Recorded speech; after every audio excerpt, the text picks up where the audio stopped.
Let's see if I can find a way to not cover my face here. Try not to hurt your ears as I move around. I just gotta get some power from my laptop here. We're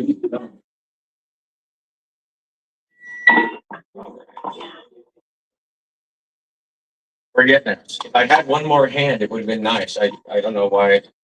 I asked God for an extra hand. He's given me one, just not physically attached to my body. That's all right. All right, so let me set this down real quick.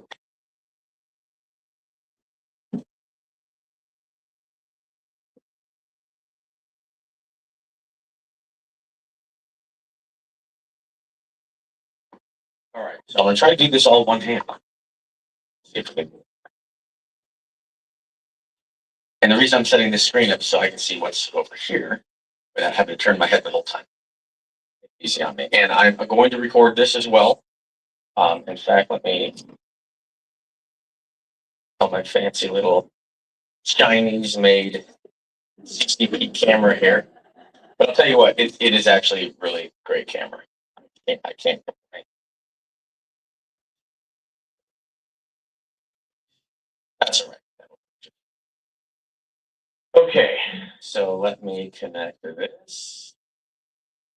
That. Yeah.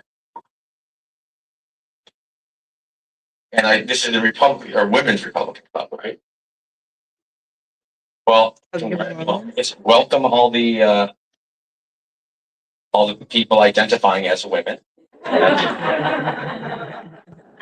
You all look very believable. No problem. Welcome all our trans women here today, especially one with a beard. But I guess that's okay in this day and age, the upside down world we live.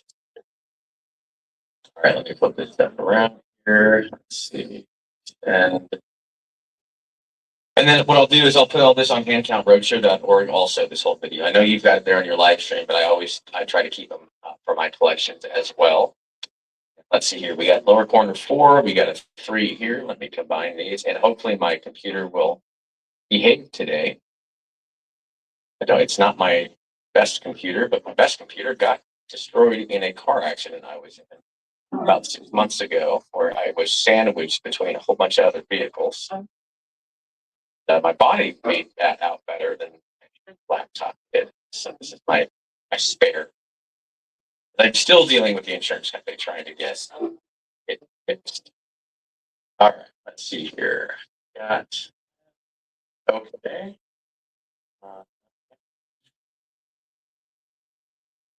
I also heard someone mention earlier that they get off Facebook because they don't like it. It makes them uncomfortable.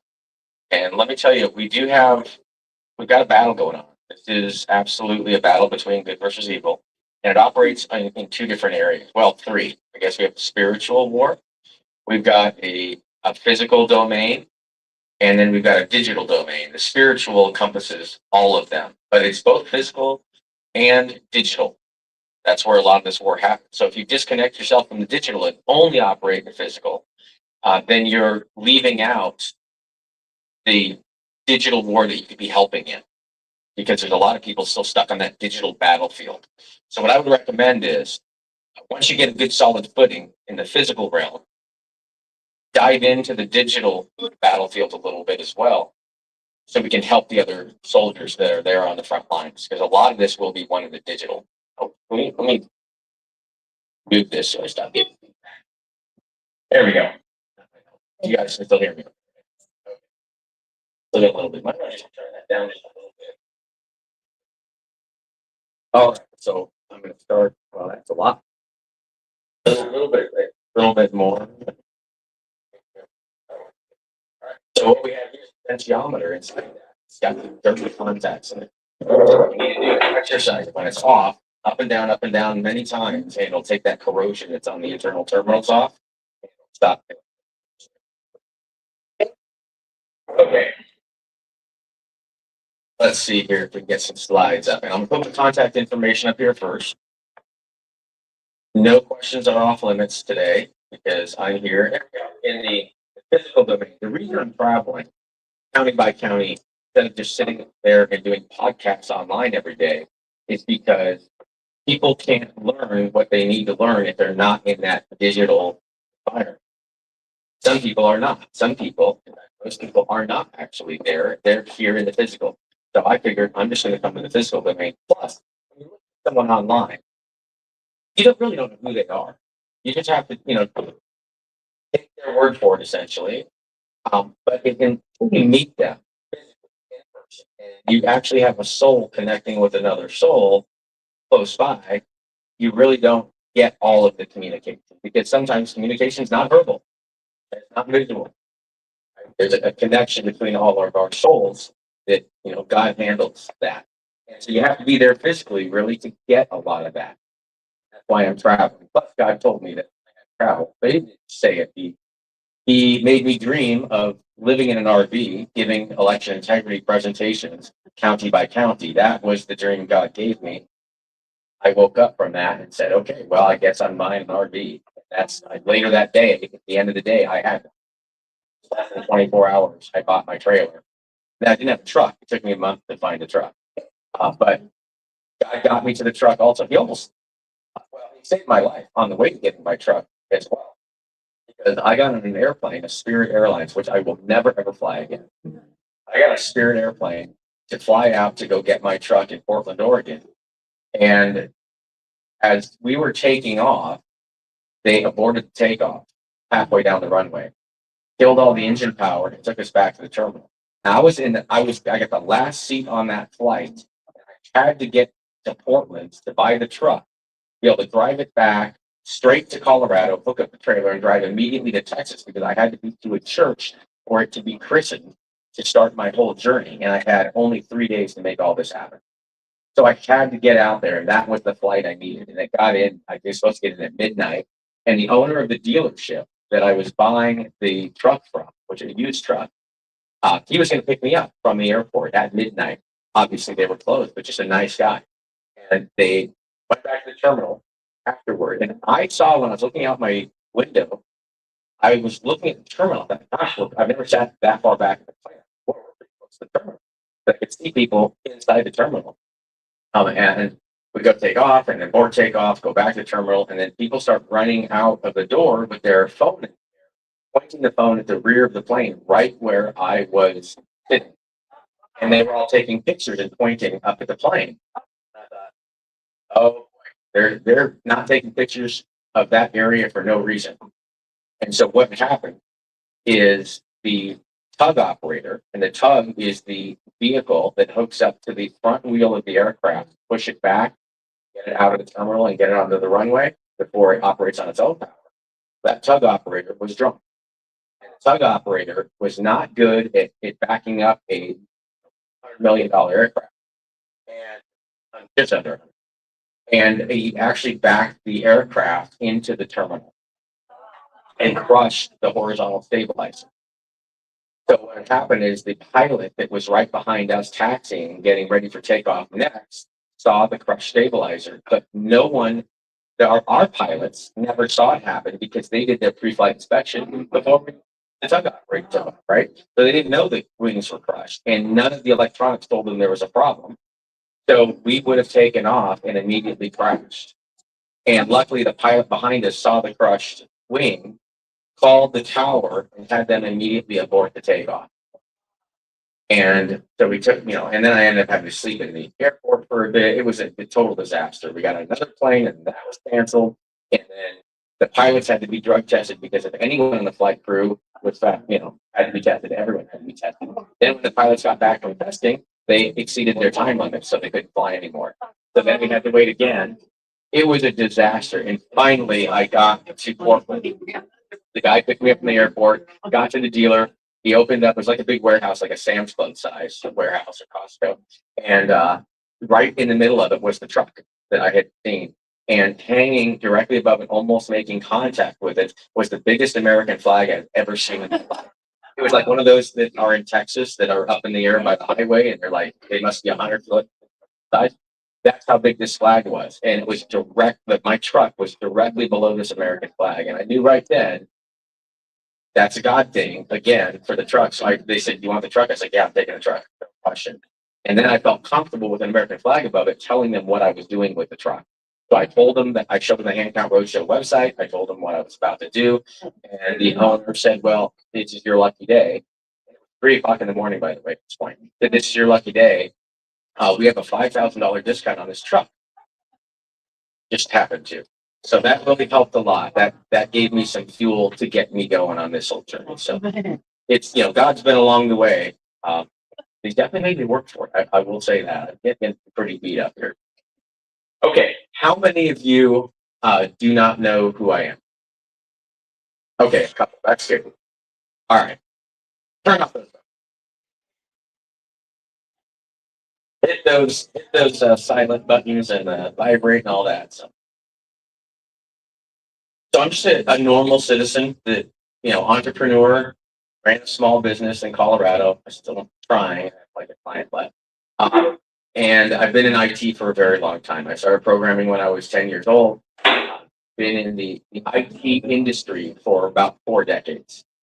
I got called to go out to DC shortly after the 2020 election to help figure out what happened with the election.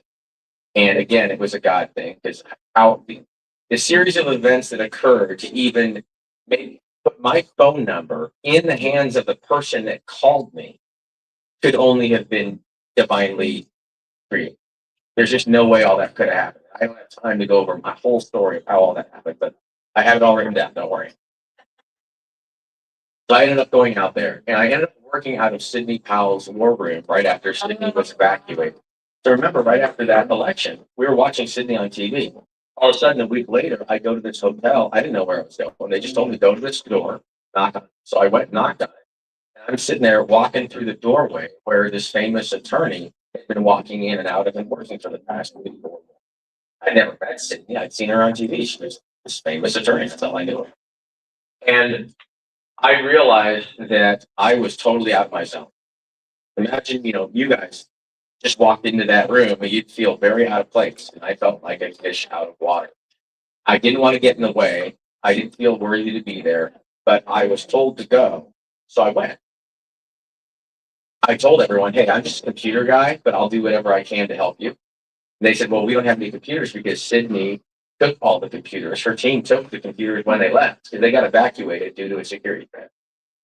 And then I said, "Well, I can fix the computer problem. I'm sure there's a computer store somewhere around here.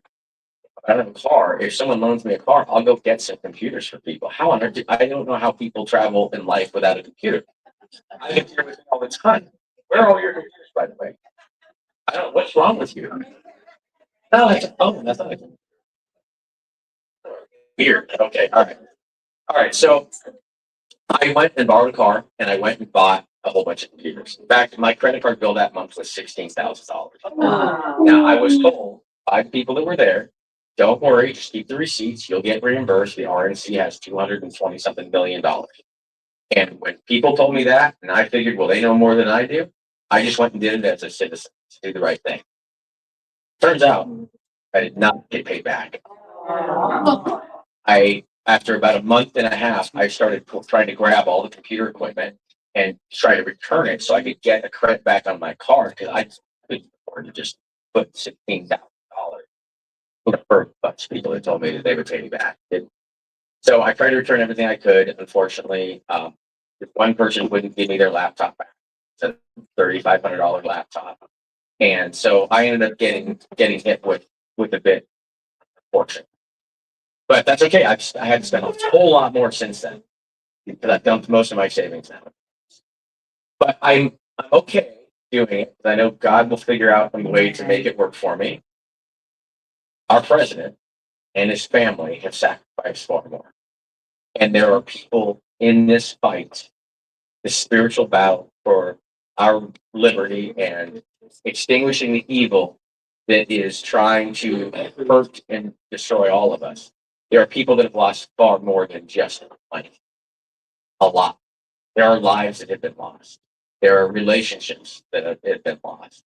There's so much pain and so much hurt that's been caused because of stolen elections It all comes down to stolen elections. Everything else is downstream of our elections. All the other evil is perpetuated because of our stolen elections. This whole country is based on the concept of the people being in charge of everything and using their elections to determine who their representatives are and what laws we follow. And if someone is able to manipulate our elections, then we actually have no liberty. We have only a facade of liberty, and we can't control the evil then. So then our mechanism, our ability to stop, control corruption and evil all lies in fair elections. And if we do not have fair elections, all bets are off. And that's why evil is proliferated throughout our entire nation and throughout the world. So that's why I'm dead set on fixing our elections, returning elections to the people of the United States of America. The citizens of this country must be in charge of their own elections. There's no other way to fix it. There's no band-aid. There's no duct tape. None of it will work. And there's evil that wants nothing more than to have control of the election. It's just a fight over control of elections. That's it. And yes, I cannot stand the drag queen story hour garbage and the mutilation of our children and all that stuff. It makes me sick to my stomach. But I know it's all rooted in stolen elections. So if we focus all our efforts on getting rid of drag queen story hour, which a group of citizens in Colorado did, and some fathers all got together and created this huge network to just destroy drag queen story hour. And I told them about a third of the way through when I realized what they were doing, they were building a great organization. I said, guys, you're fighting a battle, but you're missing the war. You have to be fighting. If you're going to put a group of people together, fight to reclaim the elections. Otherwise, what's going to happen is you're going to put all your effort into this one battle and you're going to lose the war. Yeah. And that's exactly what they did. They did not listen to me. And if I had $1 for every time someone did not listen to me in this fight, or actually in my life, I'd probably be as rich as Elon. And they didn't listen to me, of course. And they got rid of Drag Queen Story Hour. And then the bad guys took further control of the state of Colorado. If this group of, I mean, it was hundreds of men, like patriotic, bold, brave, courageous men, they could have attacked our elections and helped to reclaim them for the citizens of Colorado, and we'd be in a much better place right now. But they didn't. So I pray that God can find a way to get people to listen to my advice. It's been very painful watching this slow train wreck over 5 years, but we're starting to get there. He gave me a gift of sight and understanding that most people did not have, because most people have been deceived and they have been deprived of that information. And then I guess my job apparently is to go out and take my knowledge and advice and transplant it into everyone else so they can then take those seeds and grow those seeds in their own communities. And that's basically what I'm trying to do by planting these seeds as I go everywhere. So let's see. Oh, I do want to show you this. This is cool. We're putting these out. I haven't really been super vocal about this, but I figure, if you guys are our church goers, bring this up. There we go. So we are building these all over, everywhere I go. That's our first one. So welcome to our full-on cult meeting. First one in Louisiana. So second one that we got here looks a little bit different. You do have to have a Tesla to join Temple, and that was our third. And then our fourth here, we had a beautiful, beautiful night sky. And of course, all Tesla owners, and you have to wear a red hat to go to that. They use deception to confuse people. This is obviously fake, but they do think we're all in a cult. So I figured I'd have some fun and show them our new temples that we're building. Sometimes you have to use the absurd and you have to use a little humor to educate people, because it is kind of, as sick as it is, there's some funny components to all of this. And if we can bring a little bit of humor into it, it allows people to learn sometimes. And that's why memes are really helpful too, especially funny memes. And the evil, I'll tell you, evil hates being mocked. Absolutely cannot stand it. So I enjoy mocking evil, and I enjoy mocking evil people. It drives them nuts. And when they're driven nuts, they can't focus on being evil. So it knocks them off a little bit. Give them what they're not expecting. We have to be creative in all the tools we use to shake people awake and start putting in some roadblocks for the evil that's been perpetrating itself throughout our society. We've got to be smarter about how we attack this problem.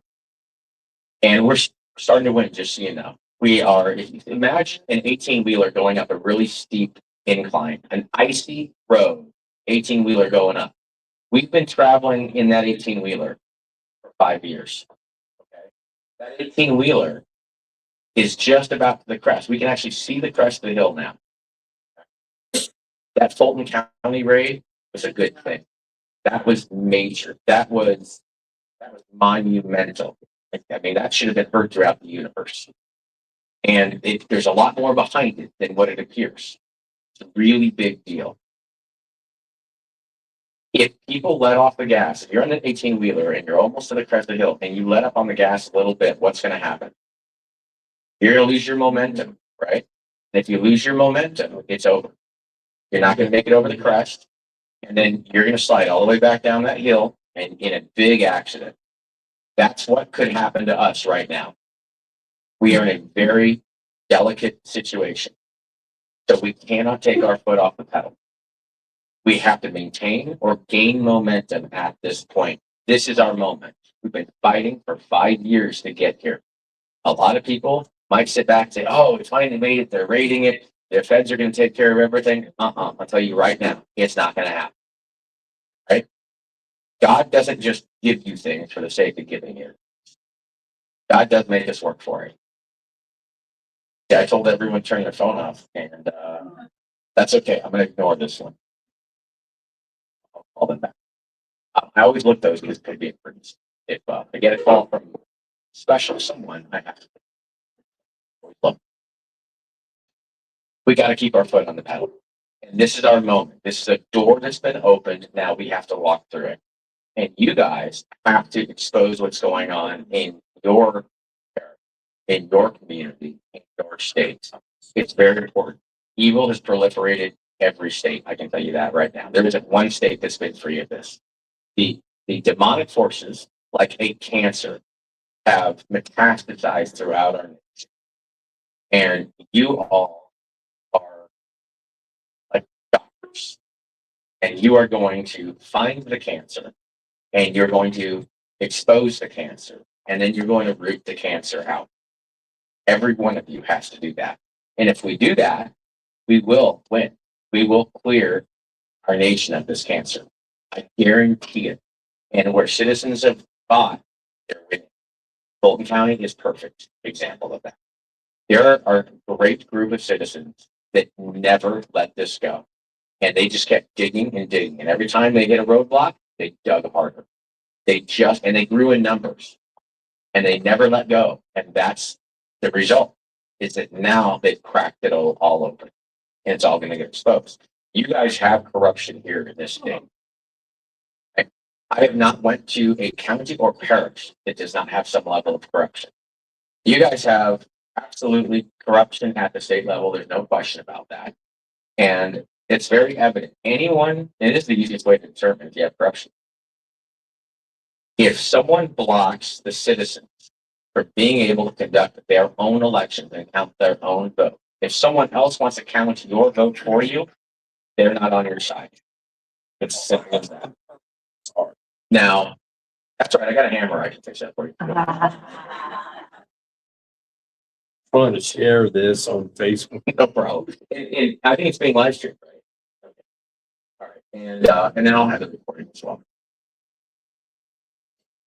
We have to expose this. We have no choice.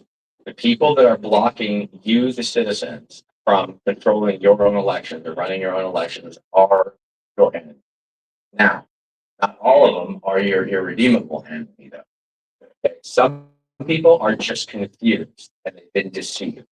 Some of them are totally in control and they know exactly what they're doing. Okay? So those that you can educate, that you can break free from this control that's been upon them. Break them free and educate them. If you see that low hanging fruit of someone that you think might listen to you, or you happen to know someone that's a really good friend of one of those people, find an entrance, find a way through that door to be able to communicate this to them.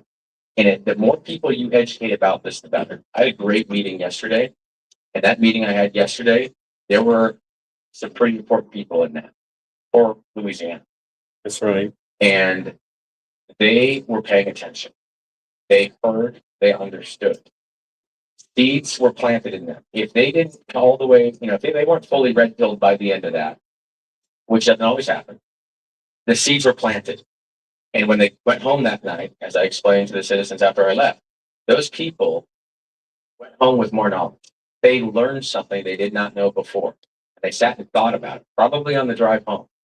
And then when they were home and they laid down to go to sleep, they probably thought about it. And that seed now is in their head. It's forever in their head. And now everything that they see and experience, they're going to be judging against that seed that was planted. And they're going to have a better understanding. They're going to see connections they had never seen before. Now that they have a basis, better foundation of understanding. And that is going to affect what they do. That's going to affect their decisions and their actions going forward. If we do that enough, we'll end up helping people make the right decisions and then the right action. That's all it's about. So we have an education problem, as I've told people. That's really all our election issues are. Massive education problem and a deception problem as well. And social media has been used to deceive people. Mainstream media, absolutely, hands down. If someone only watches CNN, that's it, right? They think there's two realities here, apparently, right? There's our reality that all of us are in, and then there's the other reality that the other part of the country seems to be in. Well, that reality was manufactured.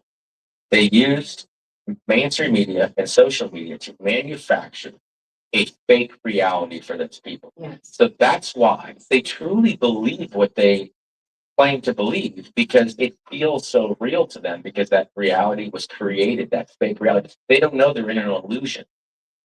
That's why they can't see. They're stuck in that. And a lot of people have transitioned out of that. A lot of people finally get that red pill and they see it. And then, that's why I heard someone talking about the walkaway movement earlier on. And, Brandon Strzok is a friend of mine. And I got involved in all this actually because of Brandon. Originally, I was not involved in anything politics. I used to be a Democrat. Democrat longer than I was a Republican. Let's do. Okay. Fair enough. Anyone else? Any other? There we go. Usually, You got a couple. usually people don't come right out and say it. Got a couple. There we go. Right. Yeah. And I thought, I was like, what am I doing here? I don't feel this way. So I changed parties thinking that was the problem. And then I got the Republican Party. I felt far more aligned with conservatives because I had conservative values. The party changed. That's what happened. Yeah. And then I noticed also being a Republican, there's some issues in the Republican Oh, Party. yeah. And here's what happened. Both parties were infiltrated.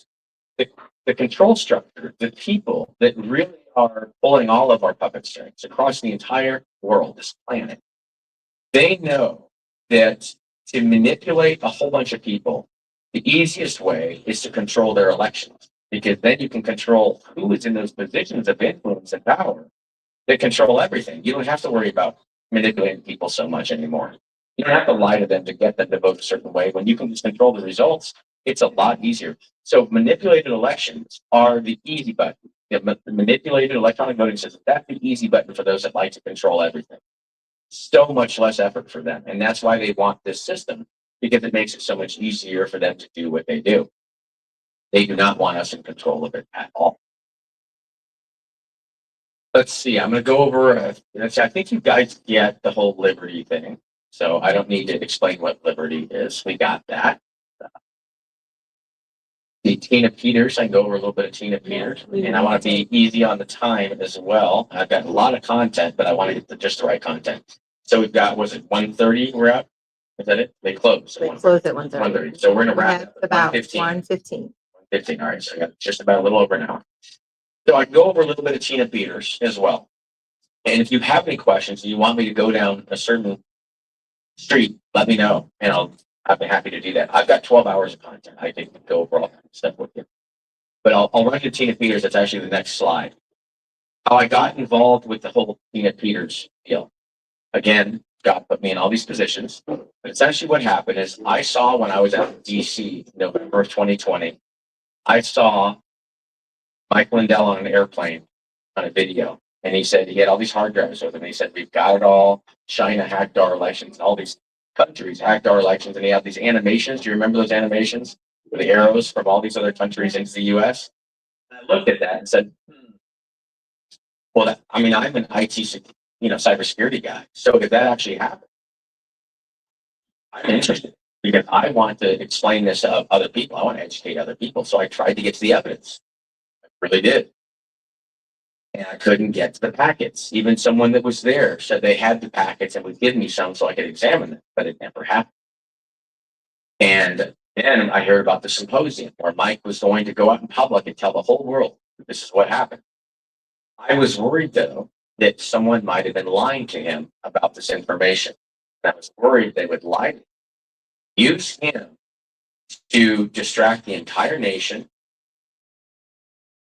what the problem isn't, and then discredit him, and therefore discredit everyone else that was associated with him, including all his followers. And I saw this start to happen. And I tried to get a hold of him. Turns out you can't just, look up Mike Lindell, get his phone number. But I was able to finally go to an American Priority, or it wasn't American, it was a Clay Clark event. I think it was in Florida, maybe.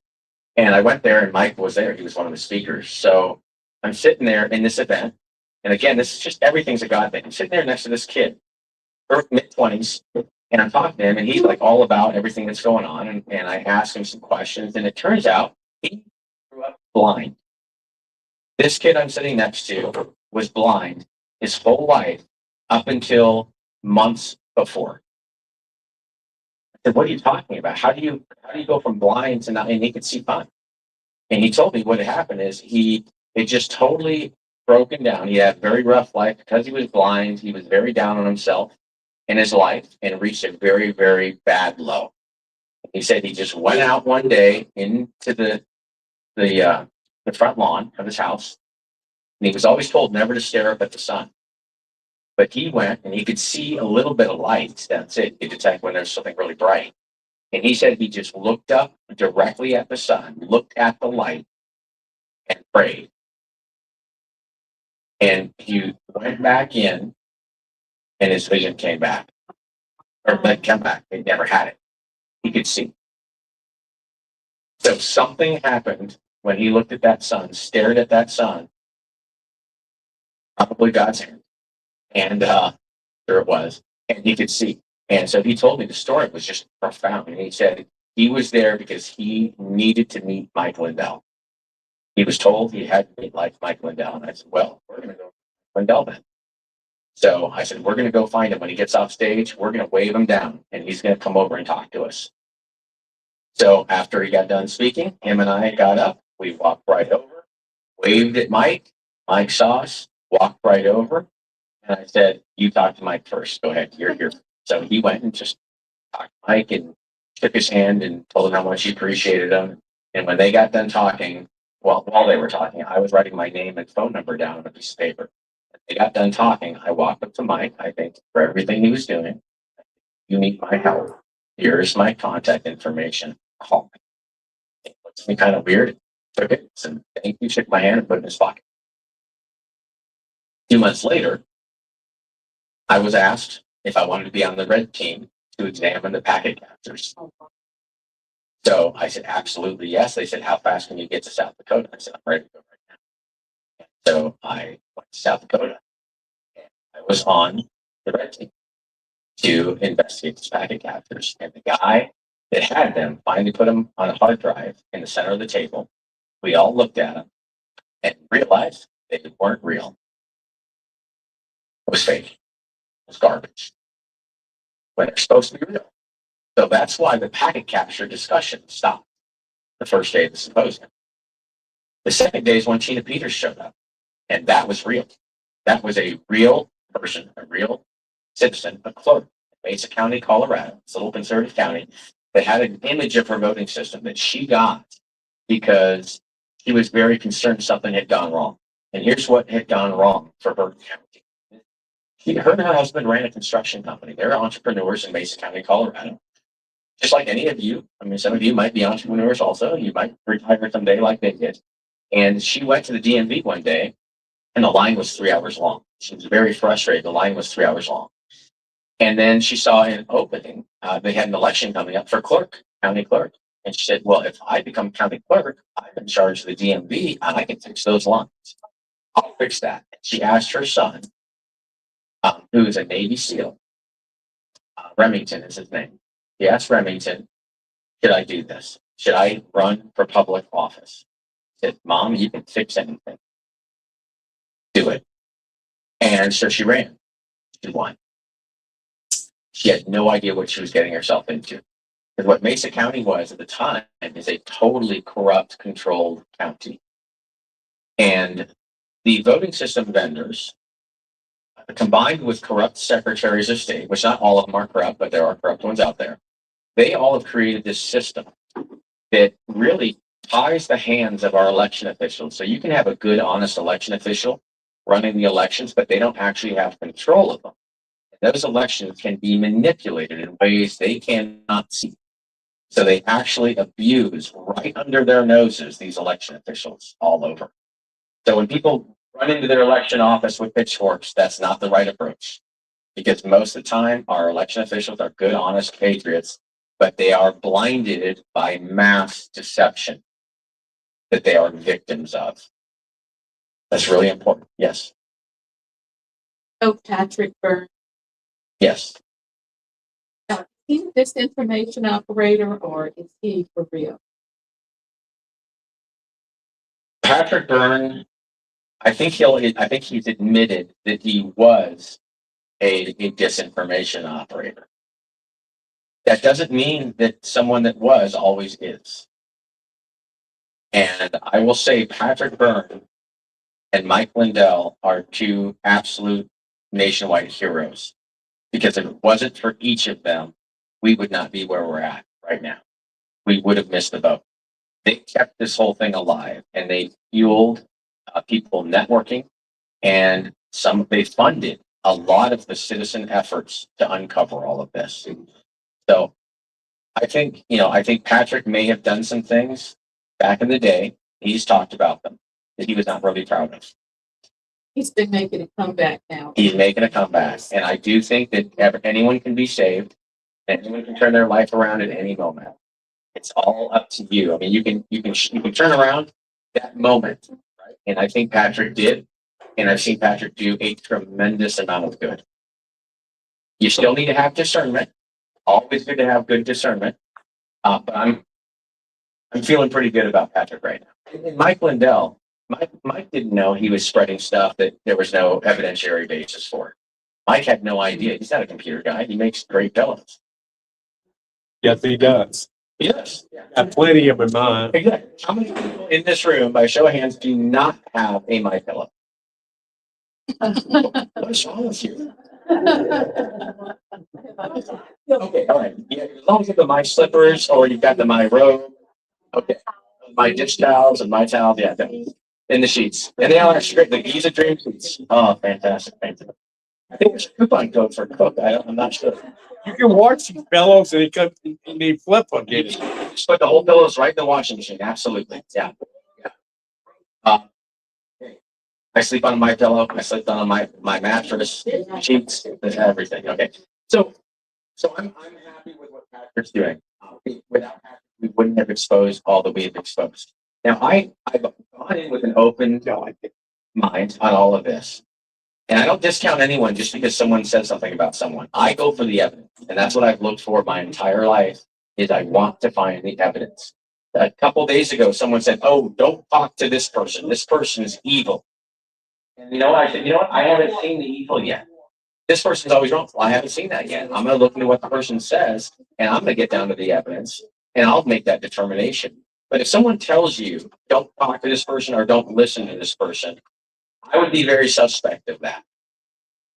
That's typically an operator or someone that doesn't quite understand how all this works.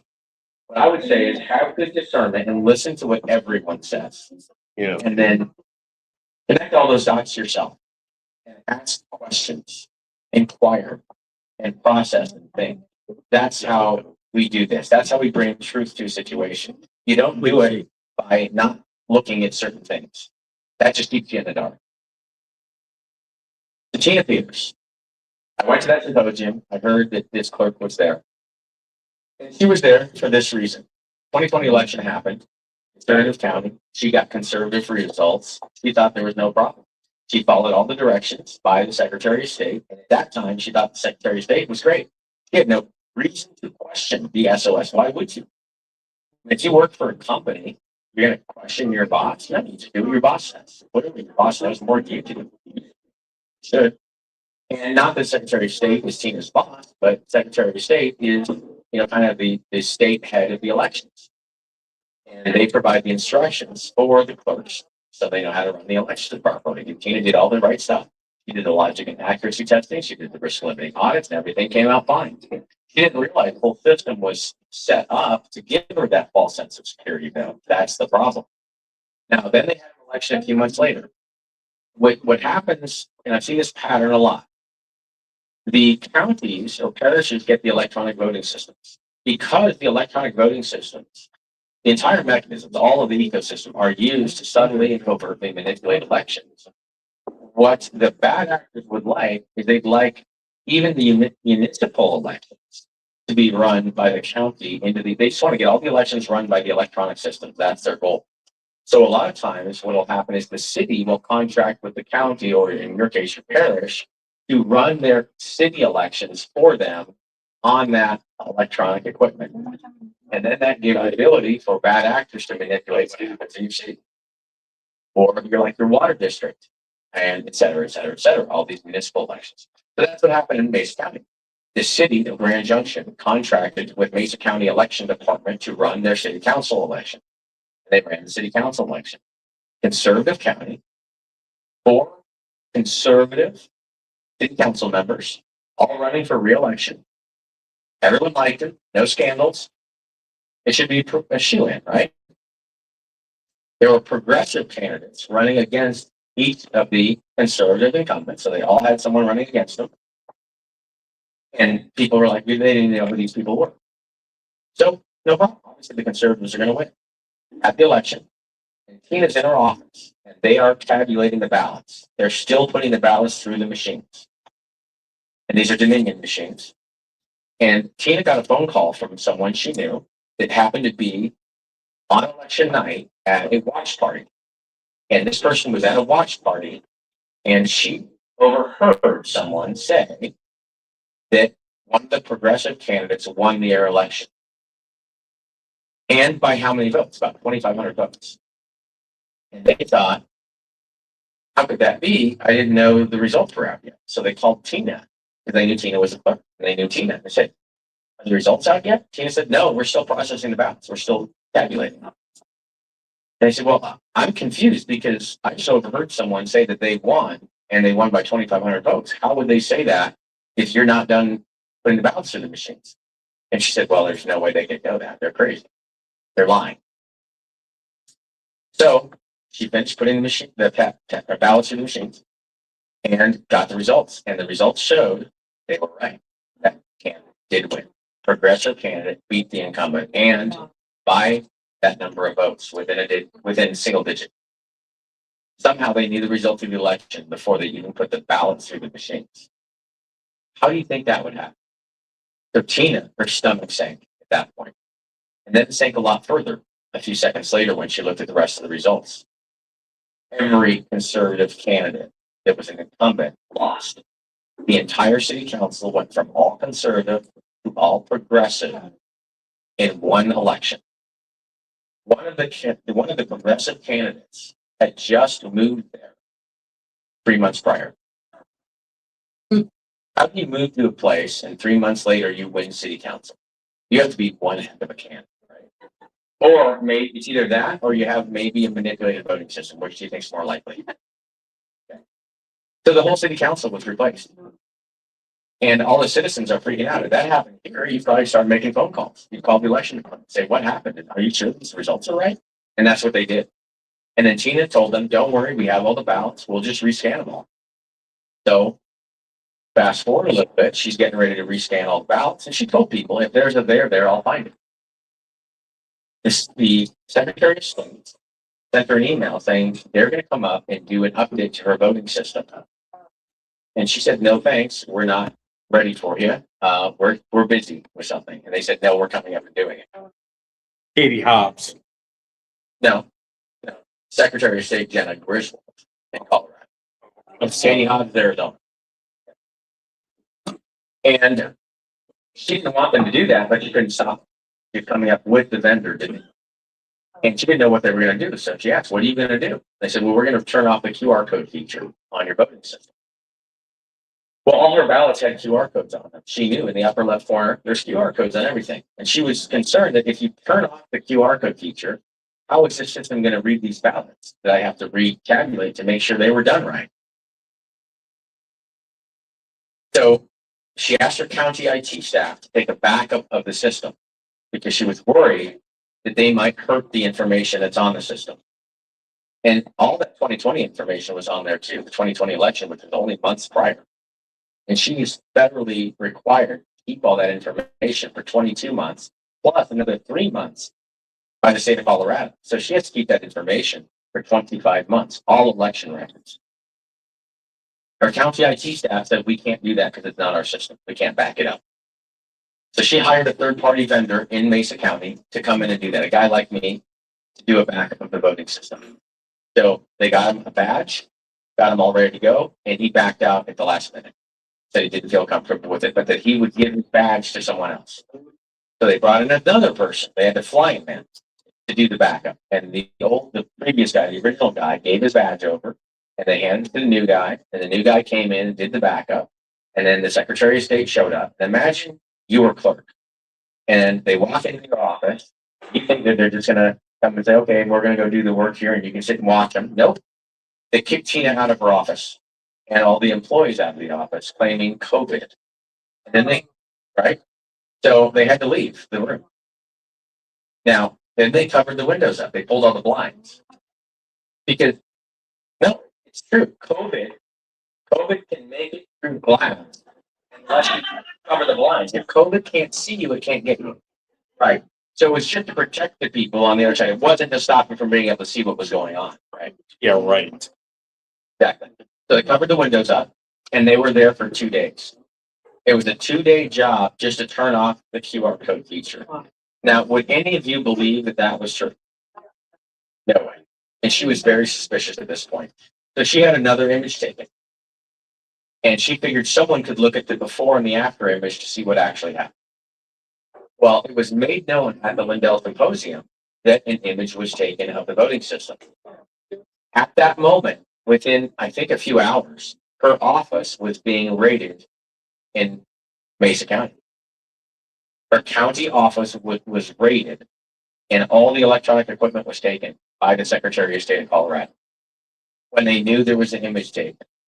Now, why on earth would they raid her office after knowing that an image was taken? What do you think they were trying to get their hands on? The image. What's on the image is such a big secret. If this thing just counts dots and adds the dots up, what on earth could be so important you drive 3.5 hours to raid an office if it just counts dots? So that reaction alone should have been an eye-opener for a lot of people. They wanted those images. They didn't want them to get out in the public. Then that makes me think, well, what was on the images that was so important? So when I met Tina at the symposium, I told her, I know something's going on that's really weird because I've had that whole DC experience before, and I started paying more attention. I knew something gross was happening. I told her I would be honored to look at those images for you and tell you, because I don't want them to lie to you like they've lied to other people. I don't want you to get caught up in this. And I said, I'm not going to be scared. No one's going to scare me and get me to be quiet. No one's going to get me to lie about what I saw. I will shout from a mountaintop if I have to. I think that's the exact quote I gave her. And I said, I will always stand by your side. And she said, "Thank you very much. I appreciate it. I'll let you know." And a few months later, I got a call from the attorneys, and they asked me to be a lead on the forensic team. So reports 1 and 2 up on the screen right now are my work. And I also duplicated this work with Doug Gould. And Doug Gould's name is on the report. Mine is not on either of these reports because I'm kind of a nobody. I don't have any fancy credentials. I don't have DoD clearances or anything like that. And so my fear was if I put my name on that, they'll see Mark Cook on there and they'll say, "Well, who the heck is this guy? He's nobody. He doesn't have these fancy letters after his name." And they would discount the whole report. And I didn't want to create an attack vector for the report. So I did the work alongside. Basically, I did the work and then we swapped, and he did the work and I did his work, and et cetera. And then we co-wrote the report. Doug Gould, he's very credentialed. And he did everything that I did and confirmed the same exact results that I found. And so that's why if you read the reports, you'll only see his name on it. Read those reports if you'd like. I made sure that I made them so simple to understand that anyone, even a total non-computer person, could understand. There's pictures for everything, and there's layman's descriptions for all the important takeaways for each page. It's very simple stuff. You can read through it, you'll understand. So then they attacked Tina Peters nonstop. So when these reports came out, the first report showed that they wiped the voting system database completely. They wiped all the log files, all the access logs, everything. And they put a whole new voting system on top of the old voting system. They covered their tracks. Report 2 showed that the system has built-in backdoors to allow votes to be flipped. I found multiple backdoors, and they're all in the report. Report 3 was done by Jeff O'Donnell and Walter Doherty after reports 1 and 2, and that report shows an extra set of processing databases within the voting machine that are missing 5,000 votes in the extra set of databases. Now, Seth Keschel, if you've heard of that name, Seth Keschel is an absolutely wonderful statistician and expert in all this as well. And he went and looked at election fraud from a statistics point of view. He looked at voter turnout in all these areas and voter registration. And he saw patterns of abuse. Well, when he looked at Mesa County, he saw that there were about a 5,000 vote discrepancy in Mesa County when he analyzed it, but from a totally different angle. And I had not worked with Seth at the time. Well, when we examined these databases inside the voting system, we also saw a 5,000 vote discrepancy within the forensics. So 2 different people looking at 2 different ways all converge to the same thing. I don't think that's an accident. So they kept attacking Tina Peters. They tried to prosecute her. They persecuted her. They prosecuted her again. And now they put her in prison. The state of Colorado has put her in prison for 9.5 years. She's 70 years old. She had a Gold Star mom with a Navy SEAL son. They gave her a deal beforehand. The Secretary of State said, if you admit that you were wrong and that the voting systems are safe and secure, we will drop everything. And Tina said, I will not lie. And they have put her in prison because she would not lie. So she's standing up for not just the citizens of Mesa County, not just the citizens of Colorado. She is standing strong in the light of evil for every single citizen in this country. And really in this world that is a victim of deceptive election systems. And they have, these demons have put her in prison with convicted killers, violent criminals, and she's never even had a speeding ticket. All she did was take a backup from a voting system and expose it to the people, the citizens, who really should own the elections. And they have put her away. And they just put her in solitary confinement recently. What had happened is, President Trump has pardoned her, just so you know. President Trump pardoned her 2 months ago. And the state of Colorado said, we don't care. We're not going to let her out. Yeah. Then finally, the governor of Colorado, who is totally corrupt, he started talking about maybe commuting her sentence because he thought the sentence was too long. And she's been in there for 400 and something days now. Let's see here. I've got it On tinapeters.us, that's her website. You can go to it and you can donate to help her as well on that website. Okay, computer. Just do it this way. tinapeters.us. Here we go. I had two hands, it'd be a little bit easier. Okay. Right there. 488 days she's been in person. That's Tina. That's her website. You can donate to help her out. You can read about her stories. She's got lots of videos on there as well. Take a look at it. She's standing strong for everyone. So when the governor of Colorado said that he might commute her, within days, Tina was moving this evaporative cooler through the hall into a closet to get to a sink in the closet to fill it back up with water. Part of the duty. So Tina wheels this thing in. She's 70 years old. The machine is twice as big as her. So she's pulling the machine in and she's got it in there. And this 22, 23-year-old woman that's in there, girl, that either beat up or killed her roommate. I can't remember exactly what it was. I'll have to look into it again, but did some bad stuff. He went around out of the bathroom, reached into the closet where Tina was in, and attacked her. Tina pushed her away, pushed her back out, and then you could see it was in the view of the camera at that point, because otherwise it was behind the door in the camera. So you couldn't see the initial attack. You just saw this girl go into the closet while Tina was in there. There's not enough room for one person in the closet. And so what would the point of this girl going in there be? And then all you see in the camera view is you see her go in, and then a second or so later, you see Tina pushing her away, pushing her back. And that was it. Tina pushed her away, and then Tina walked off. Well, they claimed that Tina attacked this girl. And then they charged her with felony, another felony. Excuse A not few to, days later, a few days after the governor said he was going to think about commuting her sentence. Now he couldn't because they've got a felony on another felony for attacking a fellow prisoner. That's what these are the games they're playing. This just happened last month. It's disgusting. That's what happens when demons take over. And your state is right behind. You are very close to having this. And the next person that's in prison could be your clerk for trying to stand up. And if you have a clerk that has courage, they may stand up. If you don't have a clerk that has courage, they may just cave.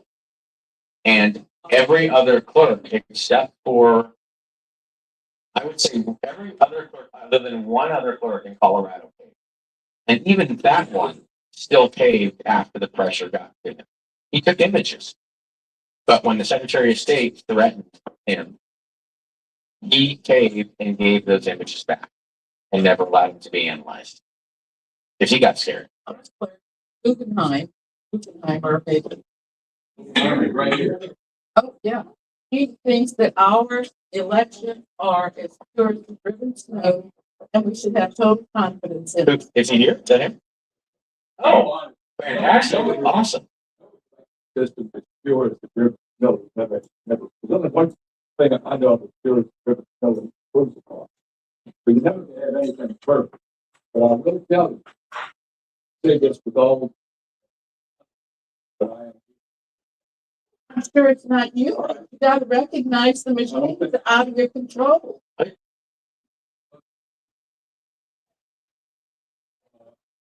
Yeah, let's do question and answer. First, I want to clear this up really quick. I'll tell you, I've given presentations. I've given hundreds of presentations all over the country. I've been doing this for 5 years. I think I've only had 2 clerks show up, and that's the second one. So I want a round of applause for someone willing to even show up. That's a big deal. God bless you. Okay. And I do feel that, like I said earlier, I feel that most all of our clerks are good, honest, patriotic Americans that are trying to do their best job. There's a system that's unfortunately operating in the background that a lot of them don't know about. And it's put all of us in a bad position. Now, ultimately, elections belong to the people.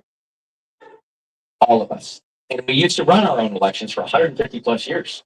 We, the people, ran them. Now the environment has changed and it's been taken away from the people. In fact, our clerks had a lot more control as well years ago. That control was taken away from them as well. And now they're told to get out of follow the law. And they're, in some cases, when they push limits, they're threatened.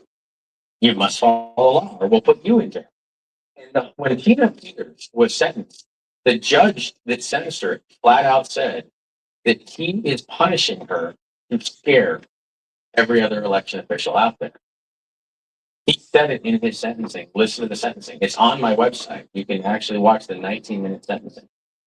And when I've gone around, I've talked to clerks that have admitted to me behind the scenes, yes, there are problems. I have concerns, but I'm too afraid to say anything because I don't want to be Tina Peters. So it's worked. It's been very effective. It's scared a lot of folks from coming. Now, luckily, times have changed a little bit. We're in a safer environment for people to come forward. And I've had a lot of whistleblowers now as clerks come forward and talk about these processes. And we've got some clerks that have actually taken steps to bring more transparency to the citizens within the confines of what the law allows them to do. We have changed the law in order for clerks to be able to do something without getting thrown in jail. So there is legislation that has to be conducted and changed and et cetera in order to fix the problem, to make it easier on the clerks. So, like I said earlier, do not walk into your clerk's office with pitchforks. Okay? They're pointy, they'll bleed. Don't do that. Walk in with understanding and care and work with your election officials, your local election officials, to come to a better solution. They're put in a very bad spot. They're between a rock and a hard place. They're peppered with this BS that all the citizens hate them. And then some of the citizens fall for this also because they're also played. And then they walk in with pitchforks and they confirm this lie that all the citizens hate them. As soon as someone, if you're a clerk and you see someone walking screaming at you, what are you going to do? Oh, please come sit down and yell at me some more. It's not going to be a conducive environment. So walk in with care and understanding, and we all want to reach a collective goal of citizens running their elections in a fully verifiable and 100% transparent manner. We've got to have that or we'll never survive as a nation. So we need a huge change back to the way we had it for 150 years. Very simple. Hand counted elections at the precinct by the people on paper ballots. And then we actually know what the results are right then. Now, I've heard concerns from clerks as I've gone into their offices. Some clerks have said, I don't trust the citizens. I don't trust the people to count votes. Okay, here's a problem. And I talked to a great patriotic clerk that said that. It's not the job of the clerk. It's the job of the citizens to have to trust the clerk. And the clerk's got to be trustworthy. And the clerk's not supposed to do the work. The citizens are supposed to do the work and how the system was originally designed. I've also heard this from clerks. No one will show up. There aren't going to be enough people to conduct this election. And what would happen if you were a clerk and you said, okay, fine, you guys want hand counts? We'll do hand counts. What would happen in that county or that parish if people didn't show up to count the ballots? Who would that responsibility fall on? The clerk. How is the clerk going to count hundreds of thousands of ballots by themselves? Do you think? You think he's going to sit there in his office and count them all by himself because the people don't show up? That's ridiculous. Can't have that. I've heard first. Yeah. Got it all that. I'm getting that, but I'm giving you a concept here. So my point is, you guys have to show up and have it ready to go. You can't put the responsibility on the clerk. You can't expect the clerk to put everything in your hands when it's ultimately the clerk's responsibility to make sure the election goes off well. If you're not there. So one thing people need to do, instead of complaining or only complaining, you guys need to assemble your own hand count armies, train each other how to conduct the election, do all the work for the clerks. Clerks don't want more work. I guarantee it. They already are overworked. They don't want anything that's going to cost them more time and more money. And they already don't have enough money for their department and all this. You got to pick up that missing piece and you got to prove that you can do it before they're going to feel comfortable allowing you to do that or I should say supporting you in doing that, while they're still responsible ultimately. So you've got to come to the table with a solution there. And you can do that. And once you do that and you walk in and say, listen, we want to do hand counts and we have 10,000 people that are trained and ready to go. Here's all their contact information. Then it makes it easier. It's an easier lift for a clerk to say, well, okay. And what they'll find out is it's actually less work. When the citizens take on the brunt of the work and all the clerk has to do is just make all the data transparent. Like I want to turn our clerks into election transparency agents. All they do is take the working citizens and make it totally transparent for everyone. A lot less work for them. They don't have to worry about inventorying computers and doing updates and programming the voting system, which most of them don't do. They usually hire the programming out. Can you imagine an environment where the clerks are loved again and there's no contention? I was on the call last night with a clerk in Shasta County, California, of all places, California. That clerk is an amazing person. That clerk said, all right, the citizens want transparency. Okay, we're going to make sure they have transparency. The previous elections, you know, they had to pay $6,000 for security because the elections were so contentious in this county. So what this clerk did is he took cameras and he added cameras to the processes that they ran in the election department to take video images of all the ballots and bring that video live stream in real time to the citizens. He also set up a room with chairs and tables and screens everywhere just for the citizens. And the room, you know, covered in American flags, very patriotic. And it's a viewing room for the citizens to have oversight over their whole election, all for the people. And he set all this up, and the people loved it. And they came in, they filled that room up, and they've already run an election like this, totally transparently. He got rid of all security. They didn't hire any security. They saved $6,000 because no one was upset. No one was frustrated on both sides. Everyone was happy because there was total full transparency for the entire process. He spent under $2,000 for the equipment. He saved $6,000 on security. So he saved the county money and solved the problem by bringing transparency to the entire thing. And he didn't have to change a single law to do it. It was all within the California law. So I'm happy to work with any clerk that wants some creative ideas on how to bring transparency to their existing systems within the law, of course. And I'm happy to work with any citizens that want to work on the same thing. I'm happy to connect, you know, anyone with this clerk out in California too, if you want to know how to do it. And that's a step in the right direction. And I've got some really good ideas on how the citizens can just start counting their ballots in their precincts again transparently. But what I want to do in the precinct is I want people to scan all their ballots in the precincts in PDF, just dumb scanners into a PDF after their batch, and then hand tabulate them with a camera overhead. So there's full transparency of what happens in every single precinct. Because I have had, and ultimately, if the clerk's responsible for it, they can't have people cheating in a precinct. If that would be bad. And a lot of the reasons why good clerks like to try to control the whole thing is that they can make sure it's all safe and secure. But the problem there is if the clerks are in control of the whole thing and it's all centralized, then a abusive bad actor could get in there and manipulate without the clerk knowing. Plus, that clerk might be good, but what happens next year when there's a new clerk and the new clerk isn't good? And then you have a centralized system. You have a centralized system with a bad clerk. Now all the people have just lost all their control. And it could be totally manipulated by a bad actor in the election department. And you never want that.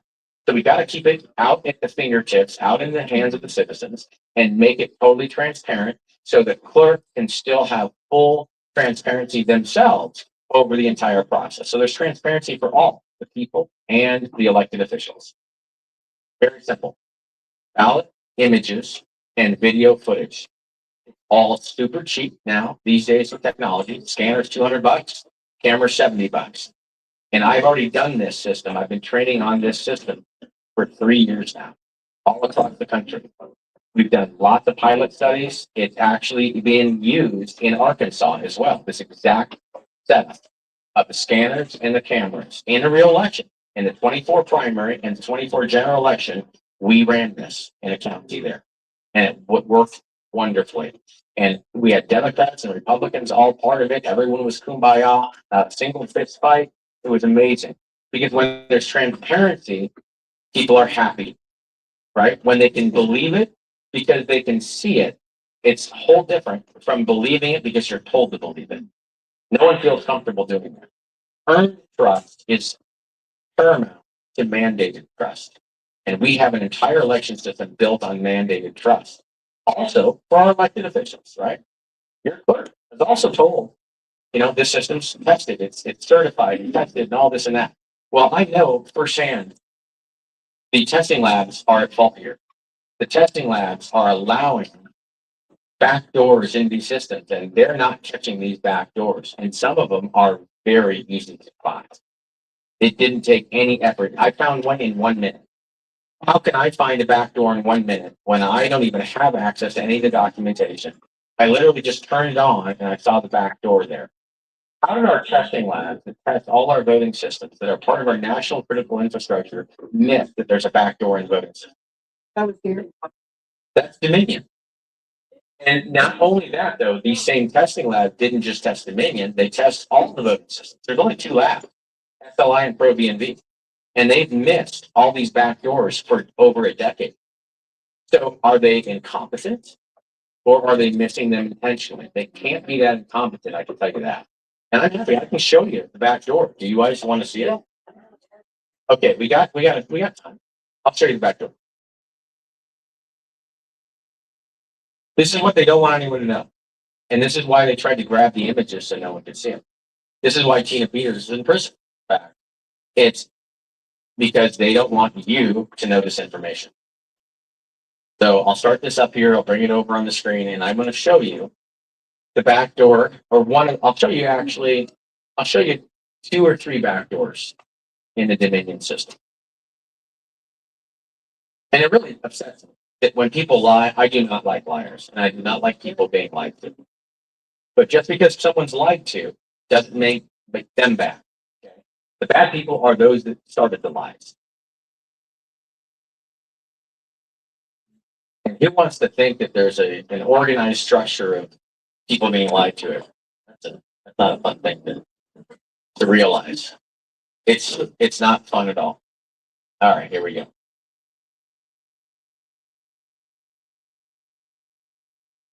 So this is the EMS server from the image from Mesa County, Colorado. Now, the EMS is the system that aggregates all the votes. So you have all the tabulators that the ballots go through or that you vote on. For instance, here you vote on an ABC system. Sequoia, ACB, one of those. You vote on that, and then those votes apparently go to these cartridges, and then all the cartridges are collected and put into a system called the Win EDS system, which sucks all those cartridges in, sucks the votes off the cartridges essentially, and adds them all up. This system you're looking at right now is the newer version of Win EDS. It's the Dominion thing called D-Suite, and it's the same functionality, just newer software. So the first thing I did is I clicked on the start button and I saw this SQL Server tools, and then I saw SQL Server Management Studio. Now, some of you might have Windows computers. You probably have a start button. You know how to click on the start button and run programs. That's all I did. I saw this. That's a back door. And I couldn't figure out why the heck would Dominion have this program on there. I looked on the list of software that they sent to the testing lab. They have to send a list of all the programs that are on their voting system to the testing labs. This was not listed on the set of programs. So because this was not listed on the set of programs they sent to the testing lab, I assumed first that someone else added this program to the Mesa County system. I didn't think it was Dominion's fault at first because it wasn't on the list. And I thought, well, they'd be crazy to put software on there and then leave it off the list. That would be insane for a voting system to do. So I thought it was a third party that did that. So I saw the software and I said, well, let's see if it even works. So I might click on it, it might do nothing. So I clicked on it and it started up. And it asked me to log in. And it has an option here just to click connect without putting a password in. And I thought, you know what, just for giggles, right?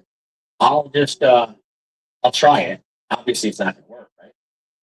I click connect and it opened up. I didn't have to put another password in. No special password. Just goes right in. And I thought, you are kidding me. This can't be this. They couldn't have been this stupid. Please tell me they weren't this stupid. That's what I was saying. And I thought database is here. Now I figured when I clicked on this, it's going to show me nothing. I was like, there's no way it could be this simple. And it showed me all the voting system databases. All the elections are right there. Now this is the back door of the software.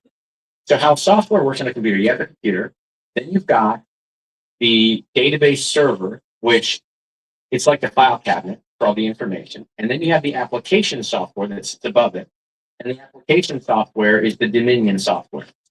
No one should be able to go directly to the file cabinet. They should always have to go through the Dominion software. That's like if you had an office and you had a filing cabinet and you have your secretary. You don't want the idiot boss going directly to the file cabinet because they'll screw it all up, right? The boss has to go through the secretary and tell the secretary, here's the files I need. The secretary knows where they are in the file cabinet. So that's how the software is set up. You have the application software, then you have the database server, and then you have the computer itself. But this software here allows you to go right to the file cabinet and bypass the secretary. Not good. And I saw the 2020 Mesa County General, and that's the first one I went into.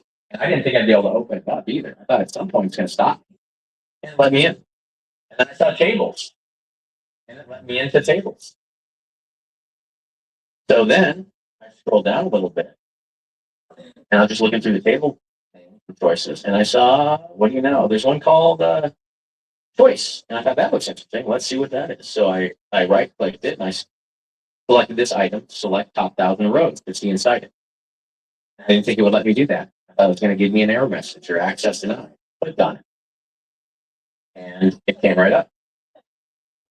And I'm looking at this going, oh my gosh, it looks like I'm looking at the programming for the election. How on earth can I get into this with the program built in? This should never be allowed to happen. And I see all these choices in here, and I'm scrolling down. And I see, oh, there's Biden.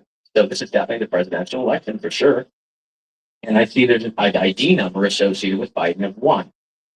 And I figured, well, if there's a Biden, there's got to be a Trump. So I start scrolling up. I was like, where's the Trump? There's got to be a Trump one here. And there's Trump. And that had a 2. Okay. And computers, work with numbers. So generally, it's normal to have a name associated with an ID number.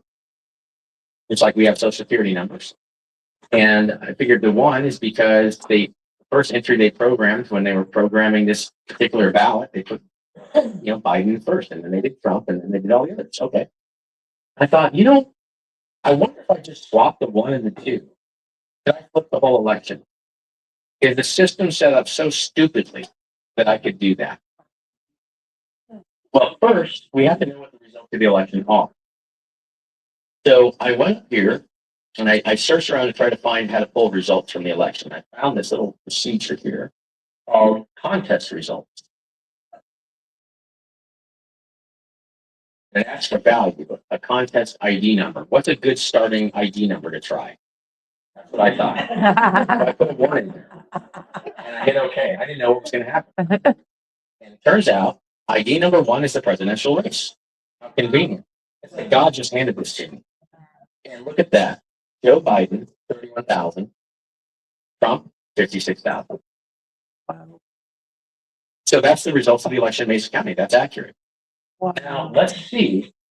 Now, Michael Steele of Dominion told us on national TV on Fox that his system, Dominion voting systems, cannot flip votes from one candidate to another. It is not physically possible for our system to flip votes from one candidate to another. I can show you that. Really? Just so you don't have to, think, oh, is Mark lying here? Not physically possible. Let's see here. One of these days, I'm actually going to have it ready to go. It is not physically possible to switch votes from one candidate to the other. In company, it is not physically possible to switch votes from one candidate to the other. Okay, so that's Michael Steele of Dominion right after the 2020 election. So let's see, do you think he's lying? Let's find out. So let's go into the tables again. We're going to go to that choice table. And we're going to select edit this time. Came right up. Okay, so let's widen this column so you can read it.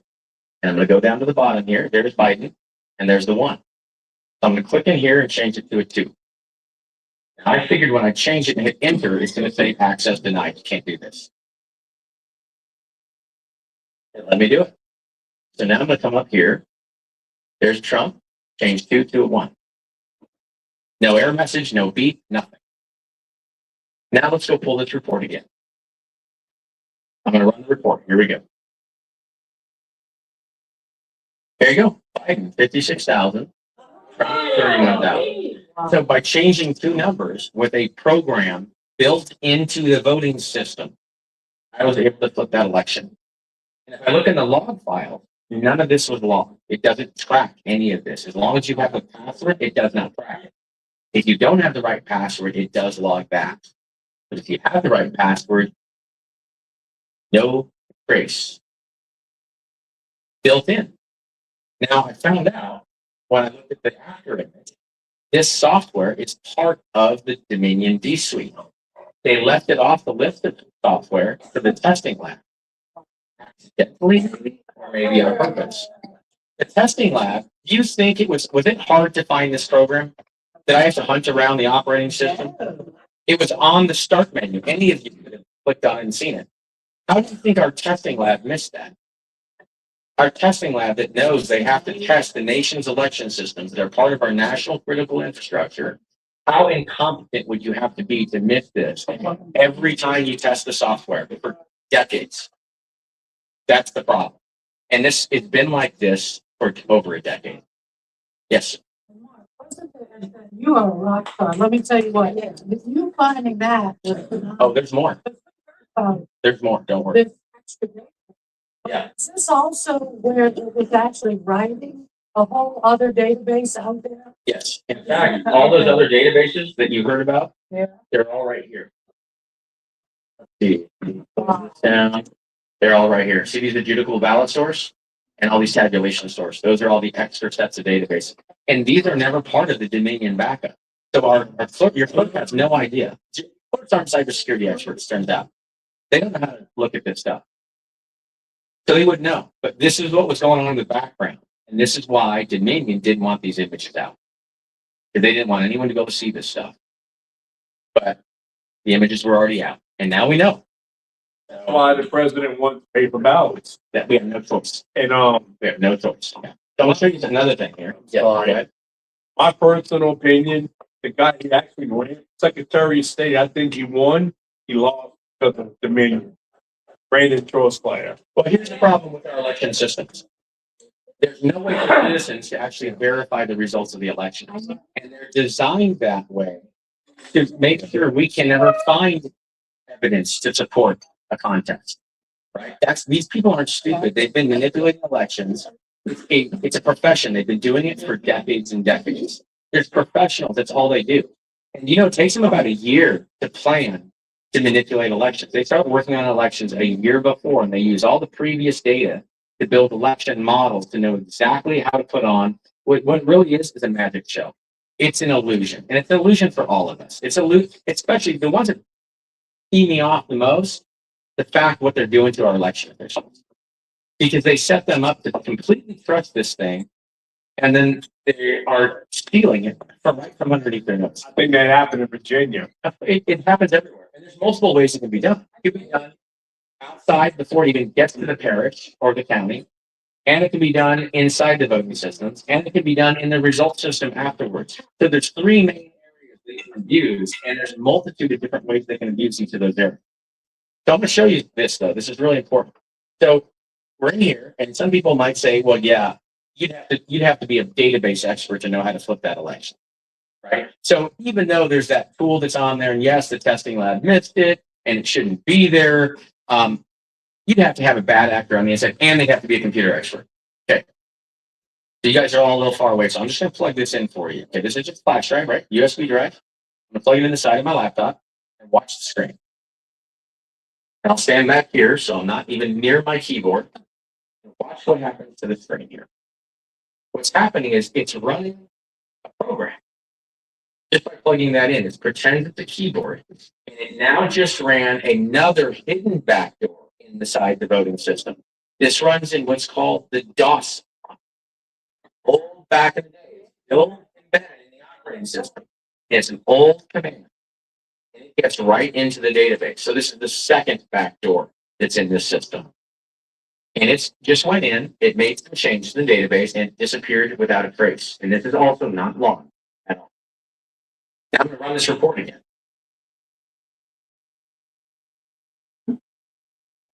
Biden 31,000, Trump 56. And all I did was plug a flash drive in. So you didn't have to be a computer expert to plug flash drive in.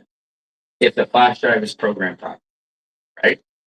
And the back door is already on the voting system. So you can have this special flash drive that pretends to be a keyboard and it can run the program because the program is already there. How convenient that Dominion leaves it in there.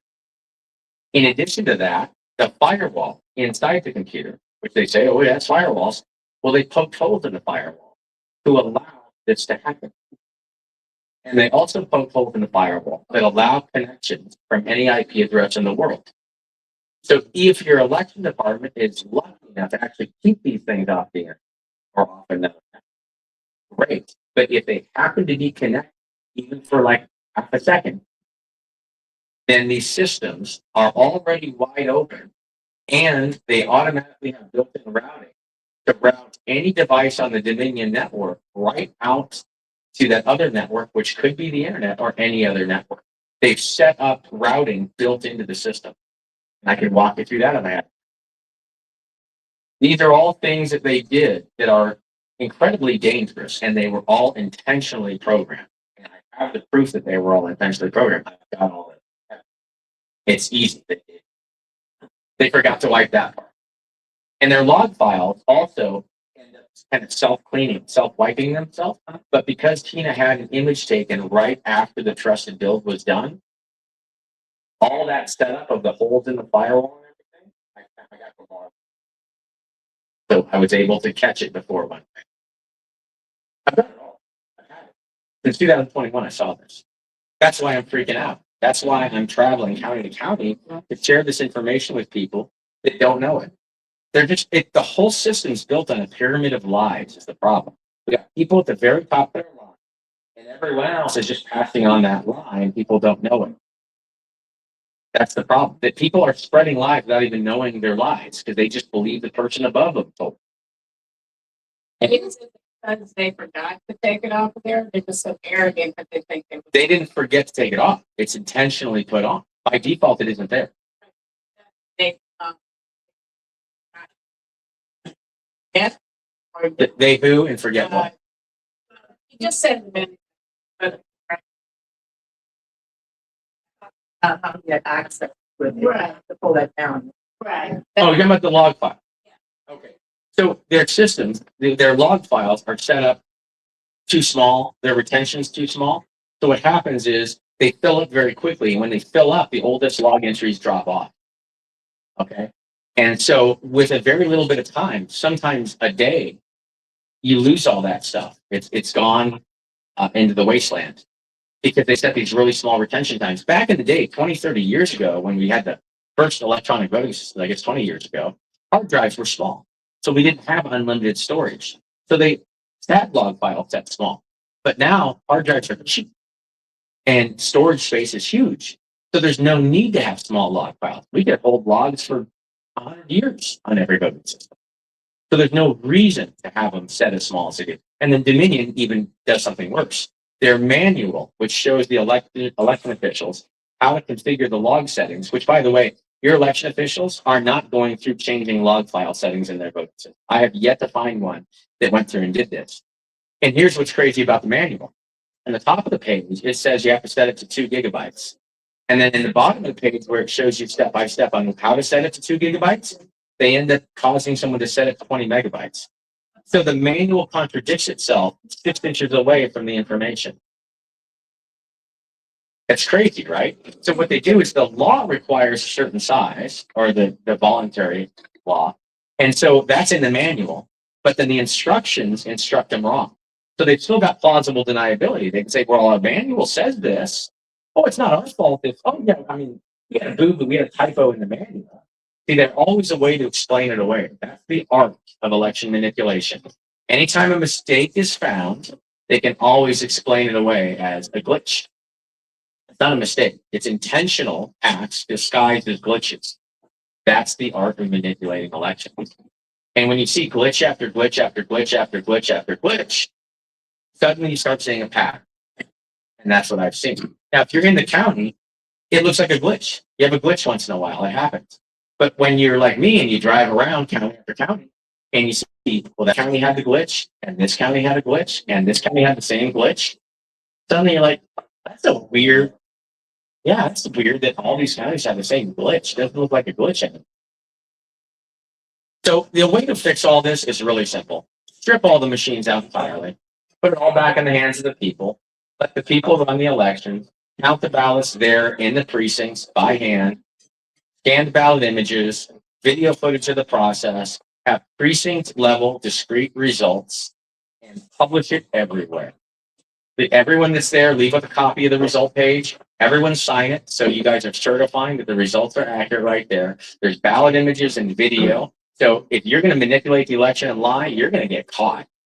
And so if there's ballot images and video, who's going to cheat? If they know they're going to get caught, who's still going to cheat? You'd have to be Ballots. you have to be an idiot. And then mail-in ballots, obviously, we got to get rid of mass mail ballots, and we can't have early voting. Mass mail ballots, early voting, and electronic poll books are the main mechanism. Remember I told you there were 3 areas to manipulate elections? The first area, before they even get to the parish, they manipulate elections with mail-in ballots, early voting, and electronic poll books. That's the trifecta. And they want you guys to get electronic poll books so they have the trifecta here. Do not ever let electronic poll books step foot in your parish or your state. Keep it paper. The more stuff you have on paper and the more you decentralize and put it in the hands of the people, the safer your elections are going to be. It has to be done. All right, so we've got about 12 minutes before we got to start closing up, and that's going to take me about 10 to put all this away. So let me open this up to any questions you all have so I can answer. And we had a first question there. Yes, sir. You're welcome. Thank you for joining. I would like to know whether you really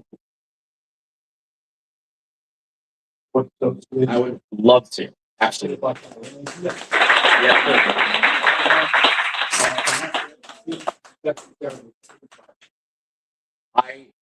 I thank God for putting that in your heart. Yes, I would absolutely love to. Yes. Of myself.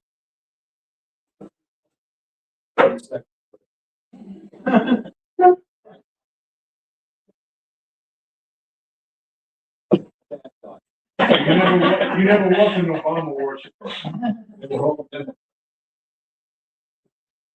Yeah. I was first.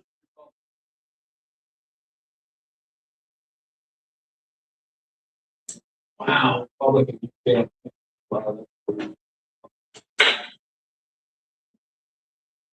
Bill.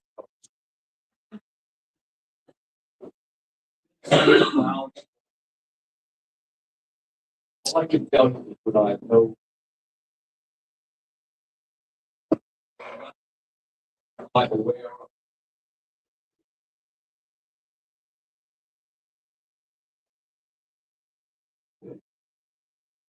I have never witnessed. I've been told or informed of one. I have to say that there are none. You have to look at.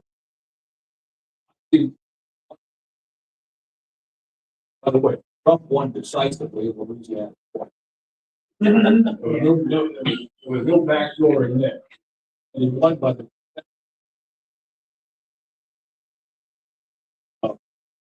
And I was Trump down by 16 and then the last fight for Trump that I. Yeah. Major problem. Only 100%. Something about that.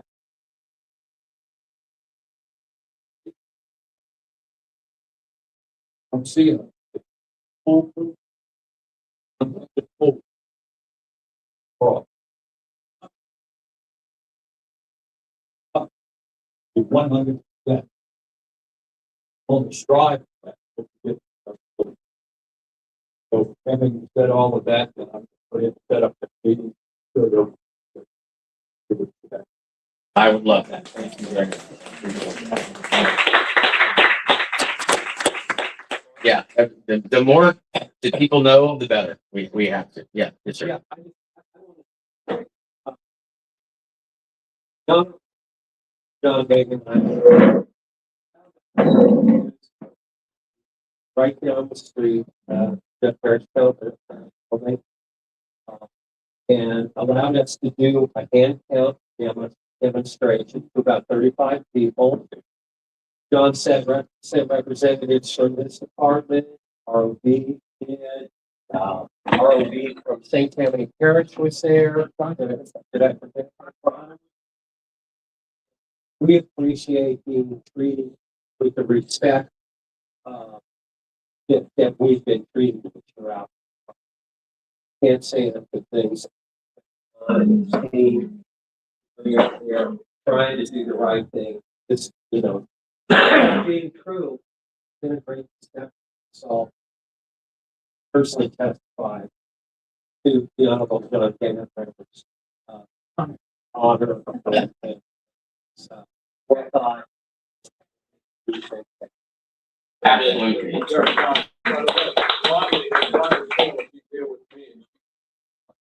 Like supervisor, just came conducting election commission school. That record. If you have any questions about that, forget it. Election commission. all- But for this reason, they are in control of the polls on election day. They are. In control.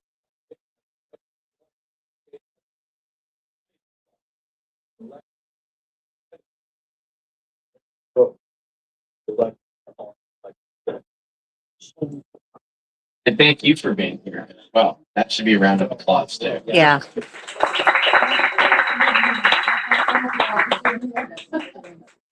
Wow. Still open for questions? Yeah. Yeah. Anyone else? Anybody has a question? Connie? Okay, back to the red team and the taxes. Okay. So was any aspect of that true, or the whole thing was just a false from bad actors who were? Here's what I can tell you, based on exactly what I know. The packet captures that we were told are the bank captures, here they are, for us to examine them, their validity, were not packet captures. So we were handed stuff, it was just garbage. So, Now, the whole thing could be true, and we may have been handed garbage for a reason. Yeah. But that'd be kind of weird, right? So, but anyway, all I can say is what I was given as the packets were not. I was one of those people that was transfixed to the couch and see. I get it. A lot of people were. Those, symposiums, Yeah. the videos that he had, and what about Douglas Frank and the algorithm? I have talked to, I know Dr. Frank, and I looked at what he had, and in fact, when I first met him in May of 21, I had an idea when I looked at the architecture of the system. I figured out a lot of ways they're manipulating things, but I couldn't quite put the last piece together of how they're doing it on a large scale. Until I saw Dr. Frank's presentation, and I said, oh, I gotta talk to this guy. So after he was done presenting, I went up to him and said, okay, show me some of these graphs. Let's talk about this. And when I looked at the stuff that he had, it clicked. The last piece of the puzzle I needed was what Dr. Douglas Frank brought to the table. And then I saw how the whole thing worked at that point. And so since then, I've traveled around, and he also travels around. And I've traveled around and talked to people, and I've asked them, have you confirmed Dr. Frank's data? And I've been told, I think 4 times now, that 4 different people that I've talked to have confirmed his data themselves and found exactly the same thing. They confirmed it was valid. And so It's looking pretty good. And he's a great speaker and he's super entertaining. Yeah. And I wish every kid could have a teacher that entertaining and educating. Yes, he is. Yes. 1 second. So before we move to your question, would it be okay if we invited Dr. Frank to do with the presentation? Would it be okay? Okay. Okay, perfect. So we'll invite Dr. Frank to join you, and it'll be Douglas Frank. Yes, sir.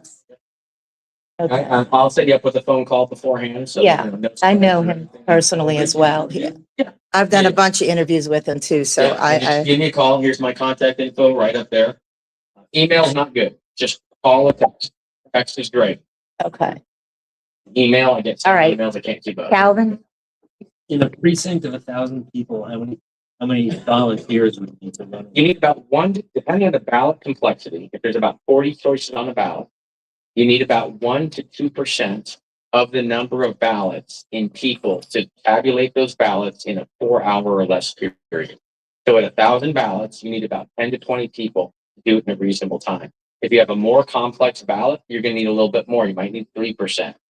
If you have more than, you don't want to have precincts more than 1,500. 1,500 is a great number to stay at or under for your precinct sizes, because then it allows you to hand count those ballots in a very reasonable period of time. And you have election results that night, and then all you do is you add up all the precinct results and you have your parish totals. It's so simple to do it. No brainer. And it's just 1 to 2%. So it doesn't matter how big your parish is. You just have more precincts. Yes, sir. What about,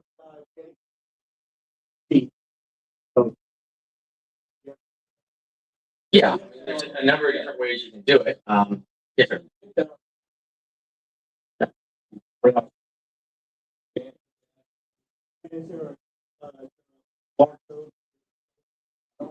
barcode? Because that's very thing.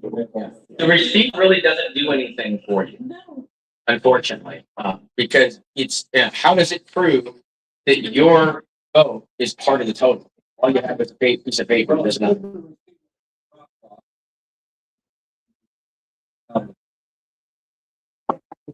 I like the idea of just counting them at the beginning, right, and having it totally transparent at the get-go, rather than doing a reactive audit.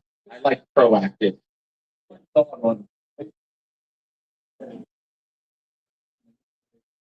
But here's the beauty of what I'll do is I'll show you the accountable process that I came up with. As long as you have it fully transparent at the polls, even if it can be manipulated, which it always can be, but if it's so transparent that you can catch it every time, that's a better solution than a system. Well, exactly. Because right now what we have is we have a system that has paper components, or you guys don't, you're all electronic, but you're going to a system that has paper. And you end up with a system that's paper where it can be abused, and you have an electronic that can be abused, but it's hidden. I'd rather have a system that's so simple. There's only so many ways it can be abused, and it's so open that you can see the abuse. Yeah. Because if there's only 4 ways to abuse it, but everyone can see it happen, they're not going to abuse it. It's going to be much harder. But when you have a system that allows hidden abuse, it's ripe for abuse when it's hidden. And that's the problem we have with others. Well, it's not that. Even if it was. It's a no-brainer, but they've run this influence operation on the entire country to get it can't be done. The thing we did for 150 years can't be done. And what we did is we took technology, and these bad actors did it. They used psychological games. They took technology to move us for the people further away from elections, and then obfuscate different parts of the election so we couldn't verify it.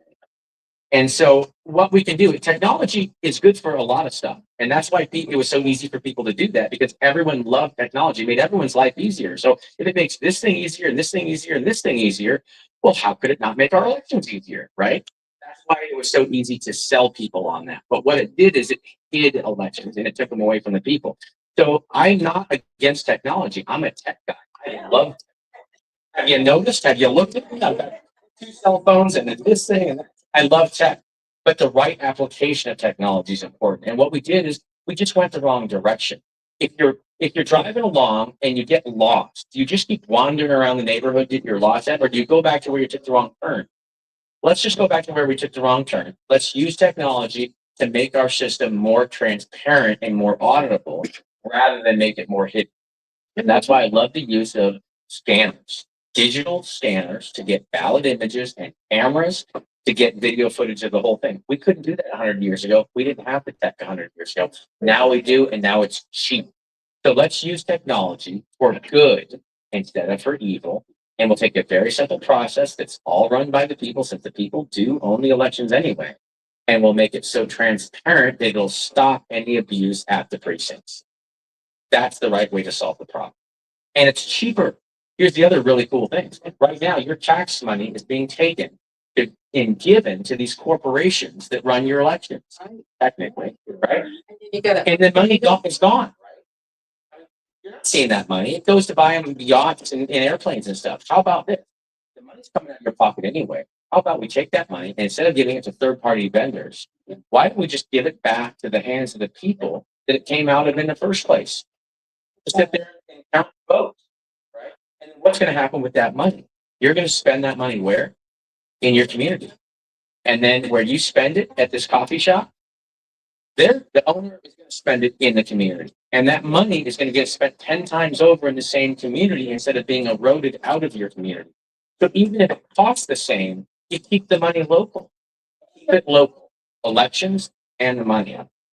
No brainer. Donnie? Yes. did you hear what happened with our sheriff election in northern Louisiana? No. Okay, so the Check time here. Hold on. So make sure we're not. decided by, Okay, we're at 123. We're good. We're good. okay, We're good? Okay. We're good. there's something like 6 votes or something, or 1 vote.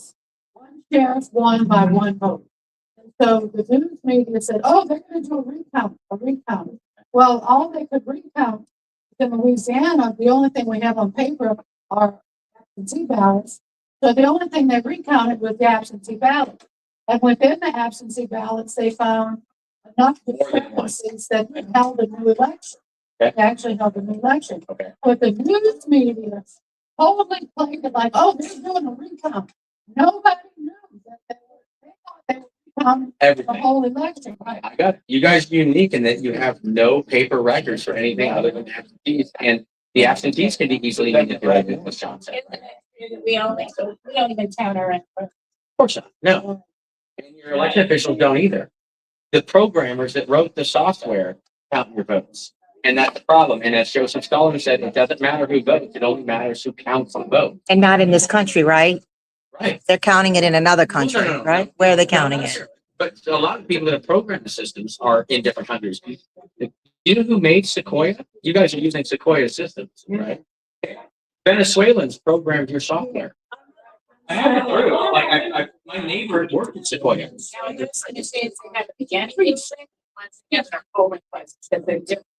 The Sequoia systems were programmed by Venezuelans, and probably polling places. And then your other systems are the newer, the ICXs. Those are programmed by people in Serbia. Dominion. Yes. Sequoia became Dominion. That's why I don't All right. vote early, because I actually trust. Well, here, I'll tell you what, do not vote early. I hate people voting electronically, but that's all you have here also. You need paper. Paper on election day in person is the safest way to vote. Do not mail a ballot in. I wish you guys could just go and vote in person on a piece of paper and count the dots. And the fact that you have no paper trail available is so dangerous. Yeah. So dangerous. But I'll tell you, there are ways, and I'm happy to work with John and other clerks. There are ways you can add more oversight and transparency. That if we do start doubting the machines at all, there's an additional layer that could be put on without changing laws, I'm pretty sure, that could give you much more peace of mind. But ultimately, we got to go back to paper.